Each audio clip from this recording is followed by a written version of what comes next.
A ver, ya habiendo visto lo anterior, vamos a ver que tenemos una persona de 10 años que tiene asma, ¿estamos bien?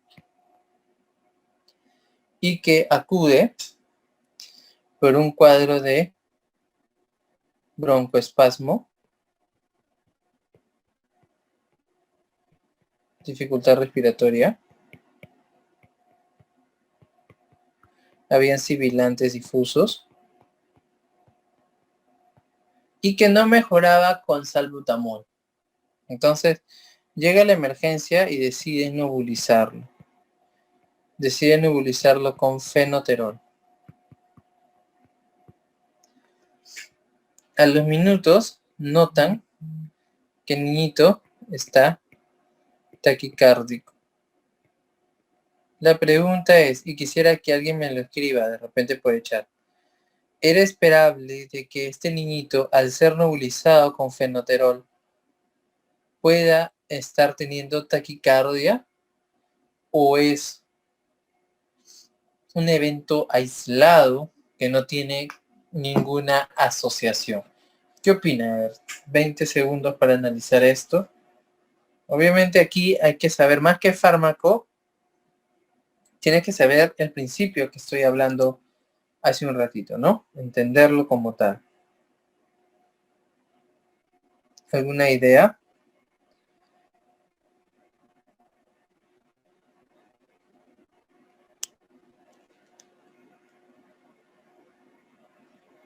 ¿Qué opinan? A ver, vamos a ver, ahí hay algunas ideas.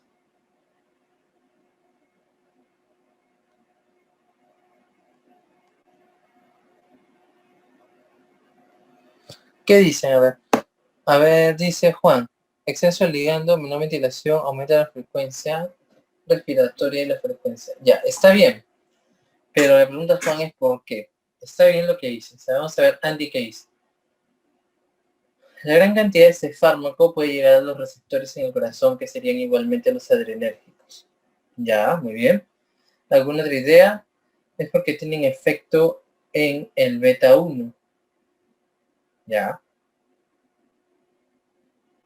Beta adrenérgico Jones puede ser, es un beta adrenérgico, amigo. El fenoterol es un beta agonista, ¿ya? Este es un beta 2 agonista.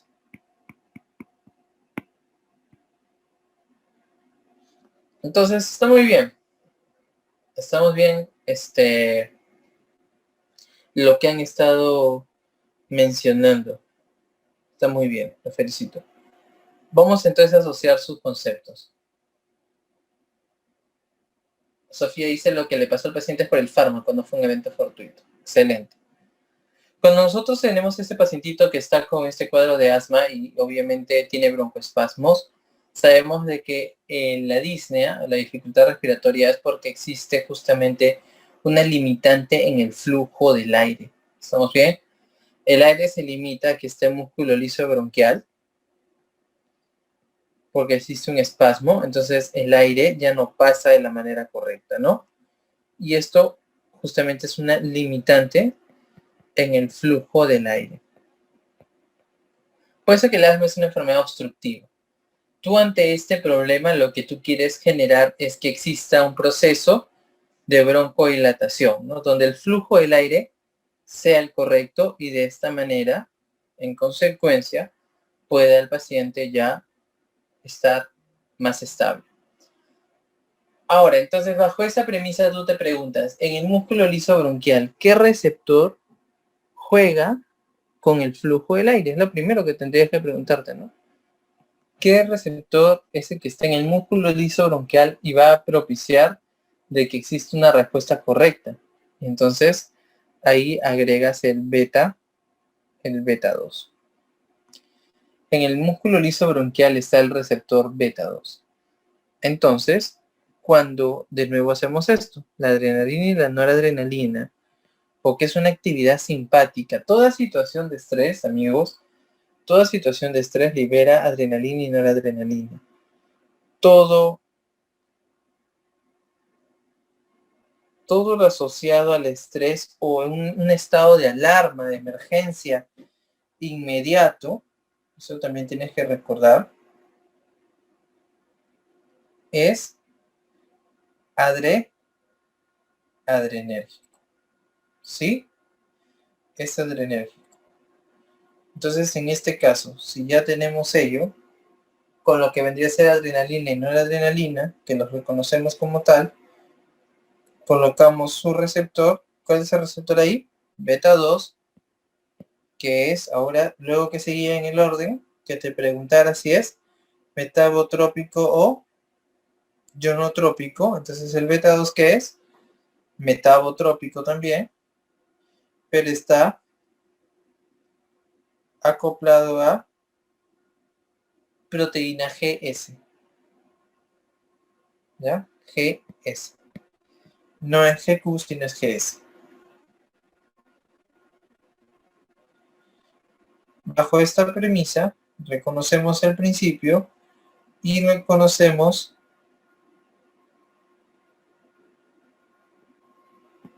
¿qué más? De que aquí la cascada es que viene el ATP, la N-ciclasa juega acá y lo transforma ¿en qué? En AMP cíclico y pirofosfato inorgánico. Este AMP activo repercute en los niveles de proteinquinasa A, generando una mayor respuesta y de esta forma va a favorecer que se dé el proceso de broncodilatación. Entonces, esto va a favorecer que el flujo del aire sea el correcto.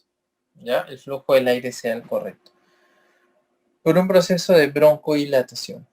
Entonces, tenemos eso, tenemos el orden. ¿Y qué es lo que está pasando? Como ustedes saben, cuando yo en fármaco la primera clase, van a ustedes ver que existen vías de administración.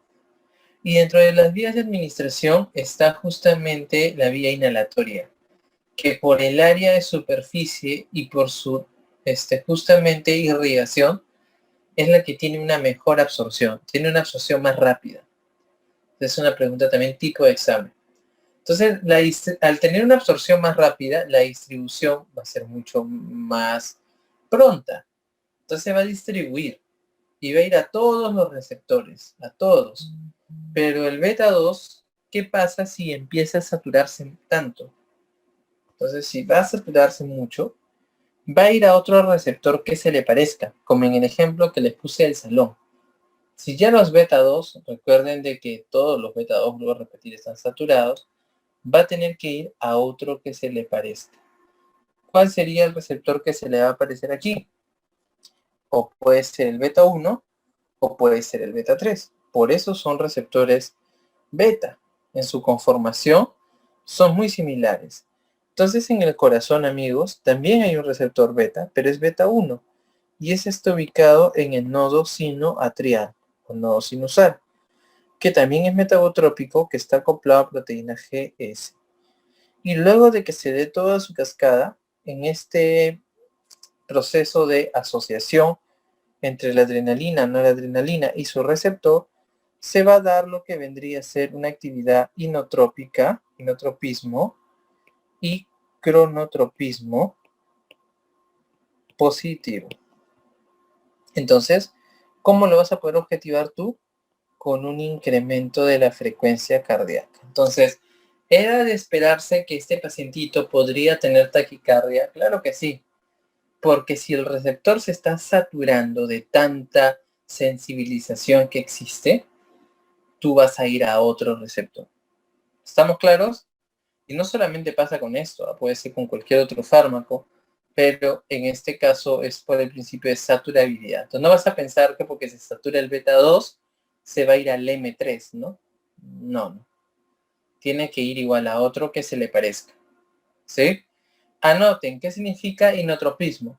Inotropismo y cronotropismo son dos propiedades del corazón.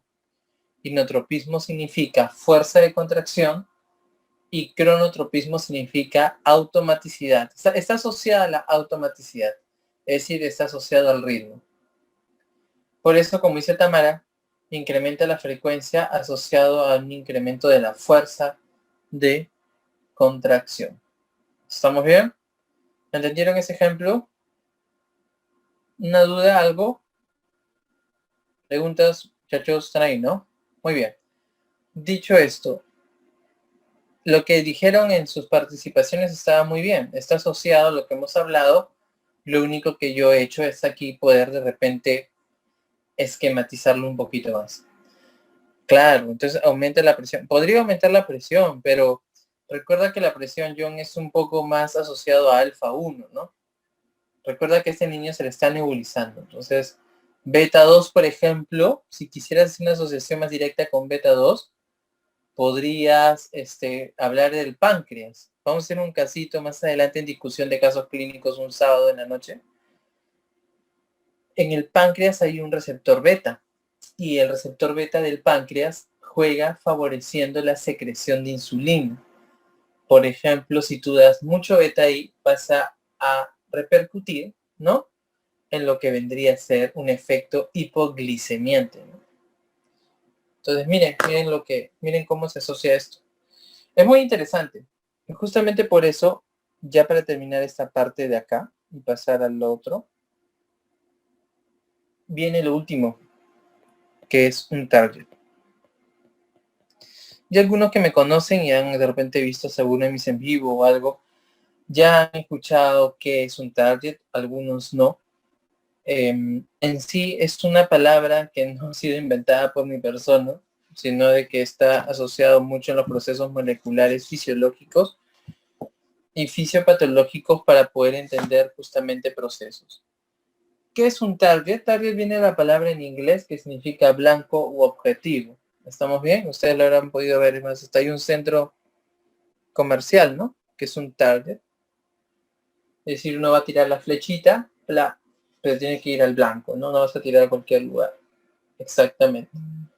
El target es un blanco u objetivo, susceptible de ser modificado. Recuerden eso. Susceptible de ser modificado. Ahora, cuando veamos distintos procesos, vamos a ir hablando de los targets. Entonces tenemos que recordarlos. Blancos susceptibles de ser modificados. ¿Qué significa esto? ¿Blancos para quién? Para los distintos ligandos, pues. ¿Estamos bien? ¿Y modificados en qué? En los procesos. ¿Ya? Esa es la pregunta que tú tienes que hacer. Muy importante para fisiopato y muy importante este concepto para farmacología. En el ejemplo del corazón, de la adrenalina y noradrenalina que iba al beta 1, que está en el nodo sinoatrial, metabotrópico acoplado a proteína GS y que genera inotropismo y cronotropismo positivo, dígame cuál es el target aquí. A ver, en coro, o bueno, tipeado. ¿Cuál sería el target acá? La adrenalina, GS, beta 1, inotropismo o cronotropismo. ¿Cuál sería el target? ¿Qué opinan? ¿Nadie?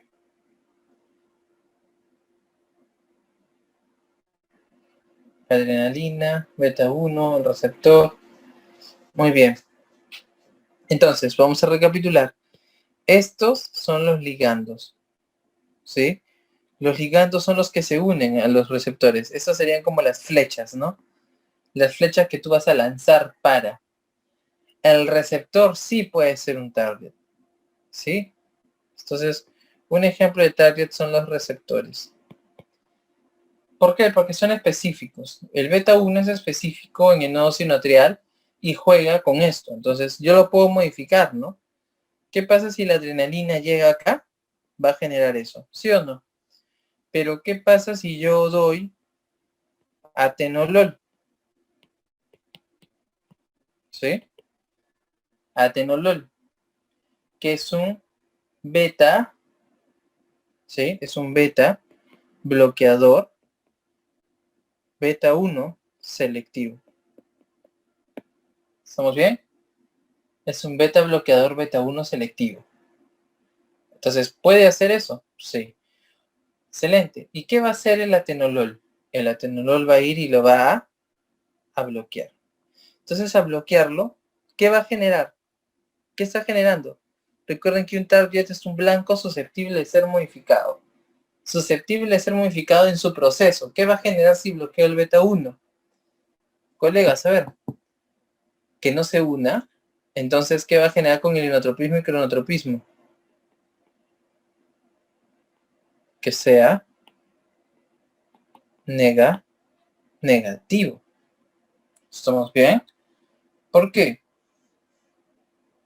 ¿Por qué? A ver, ¿quién me dice? A ver si hemos estado atentos. ¿Quién me dice por qué es negativo? ¿Por qué no se mantiene en su basal si al final lo único que se ha hecho es no activarse? ¿Por qué sí se vuelve negativo? Porque eso una vez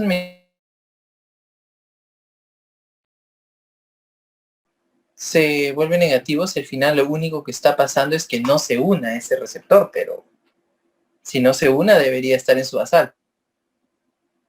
Excelente, muy bien, Juan, te felicito. Porque hay un efecto de la acetilcolina, muy bien. El sistema nervioso autónomo está constituido por el simpático y el parasimpático, y ambos se complementan. Entonces, ambos se complementan, son como Batman y el Joker, ¿me entienden? Uno no podía vivir sin el otro, los que son fanáticos de DC lo saben. Entonces se complementan. Pero ¿qué pasa? ¿Qué pasa si uno de los dos se inactiva por un momento? El otro prevalece. Entonces, Doc, en el corazón también hay un receptor muscarínico, entonces, claro que sí. Si aquí está el corazón, el nodo sinoatrial, está el beta 1 y también está el M2, GS, GI, INO y crono positivo, INO y crono negativo. Entonces, si estás bloqueando plaque, ¿quién va a favorecer? El colinérgico, como muy bien Juan ha dicho. El colinérgico. Por esa razón, tenemos que justamente existe una exacerbación de la actividad parasimpática colinérgica. ¿Estamos claros? ¿Han entendido? Muy bien, Juan, te felicito. ¿Alguna duda? ¿Han entendido esa parte? Es decir, ahorita yo en los ejemplos que he puesto de las pizarras que se han ido borrando, porque esta pizarra es pizarra dual, que se borra cuando avanzamos, pero que lo van a poder volver a ver en el video, y me preguntan si tienen dudas. Nosotros les he dado los ejemplos de adrenalina, por ejemplo, en músculo liso bronquial, pero también existe la acetilcolina que juega ahí. Por ejemplo, el M3. El M3 en el músculo liso bronquial genera broncoconstricción. ¿Estamos bien? El target en este caso es el beta 1 para el atenolol, porque lo bloquea el beta 1, ¿no? En la adrenalina y noradrenalina, el target es el beta 1, porque es el ligando fisiológico que se une a ese receptor.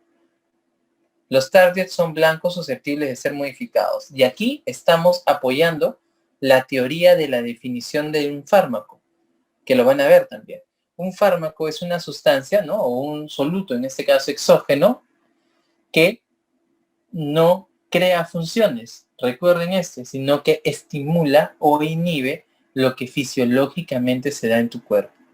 No crea función, un fármaco no crea función, sino que estimula o inhibe lo que normalmente se da. Ahora, solamente para completar, porque obviamente a lo largo de las semanas vamos a ver mucho más de esto, un target son los receptores, pero no solamente son receptores, también son enzimas, también son genes, proteínas, ¿estamos bien? Son blancos que pueden ser susceptibles de ser modificados, que al ser estimulados o ser inhibidos, ¿estamos bien?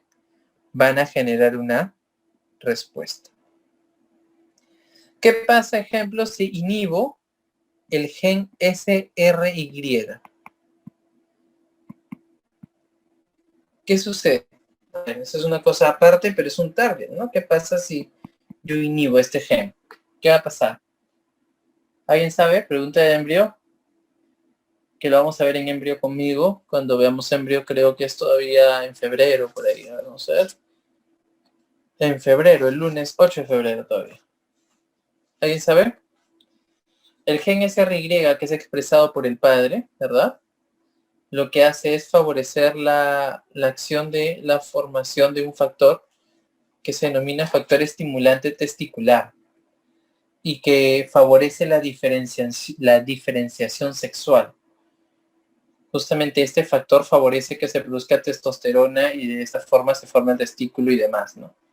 Pues si no lo presentas, va a ser dama, pero en algunas patologías que debería haber sido varón, justamente ahí se ven como patologías como el pseudohermafroditismo y demás, ¿no? Entonces miren qué interesante.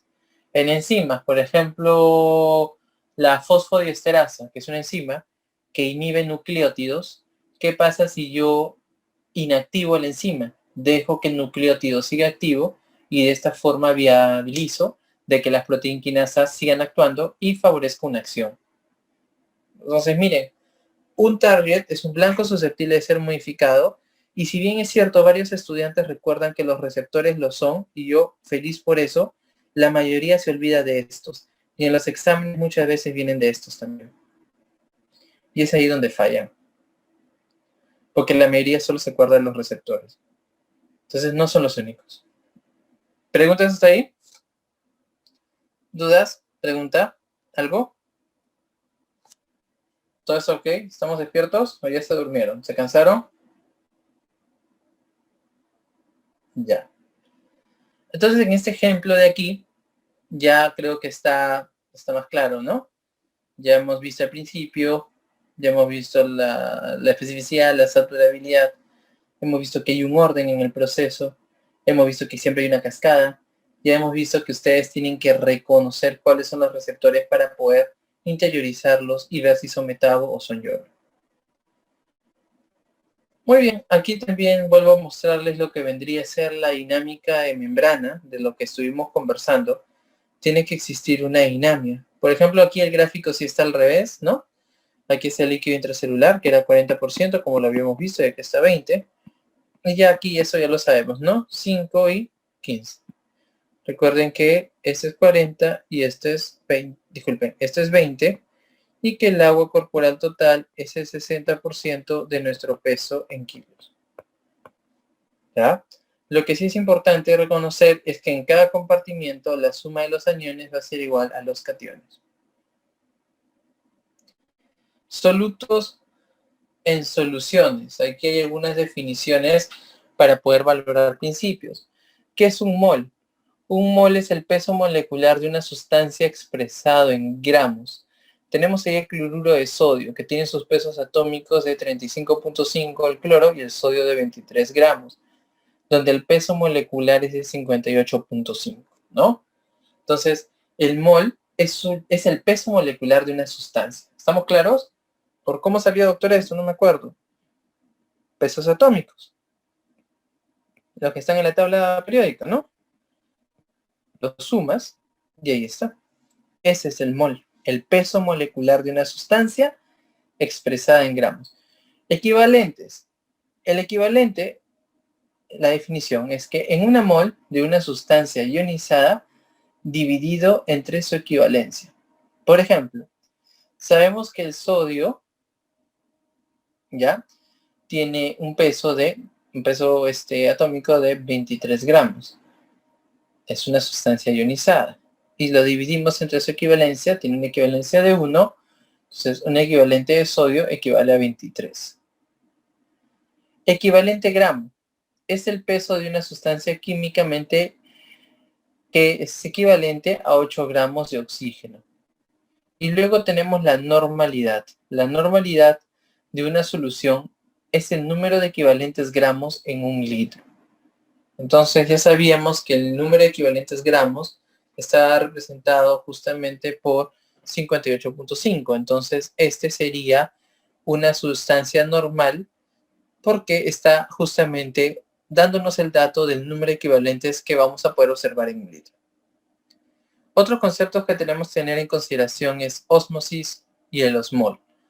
Vimos que ósmosis es un proceso de transporte pasivo de difusión de un solvente donde existe justamente una región o espacio menos concentrada hacia una región o espacio más concentrado. Entonces, tenemos aquí, vamos a verlo así, A y B. Entonces, si aquí yo tengo los triangulitos que son solutos, ¿estamos bien? Y aquí tengo mucho más solutos. Entonces, ¿dónde hay más agua? ¿En A o en B? ¿Dónde hay más solvente, amigos? ¿En A o en B? En lo que he dibujado. Solvente, ¿ah? Solvente. En A. Porque en B hay más solutos. ¿Estamos bien?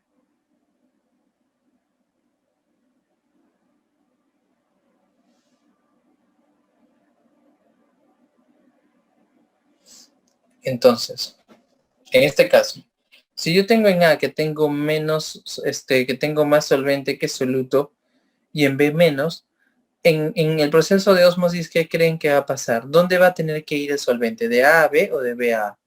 La misma definición lo dice. Es en una región donde está menos concentrado, entonces va a ir de A hacia B. Y no lo tienes que memorizar, sino que tienes que recordar que este principio lo que busca es justamente la homeostasis. Busca de que exista una estabilidad, por decirlo así, entre estos dos compartimientos. Entonces, cuando pase el solvente de A hacia B, lo que busca es diluir. Busca la dilución. Esa es la razón por la cual estamos aquí reafirmando el concepto que pasa de este proceso de difusión de un solvente desde una región o espacio de menor concentración hacia una de mayor concentración. Siguiente, un osmol. Los osmoles son las partículas de una sustancia que ejercen ósmosis cuando se encuentran diluidas en un espacio. Entonces, todas esas sustancias que están ejerciendo el principio de ósmosis en estos dos compartimientos que hemos dibujado, que se encuentran diluidas en el espacio, son los osmoles. Recordemos entonces, un osmol es el peso molecular de una sustancia osmóticamente activa. Y un miliosmol es la milésima parte de un osmol. Entonces, ¿cuánto sería en el cloruro de sodio que hemos visto hace un ratito? Sí, que lo hemos visto aquí. ¿Cuántos osmoles tiene el cloruro de sodio? ¿Cuántos osmoles tiene? ¿Alguna idea?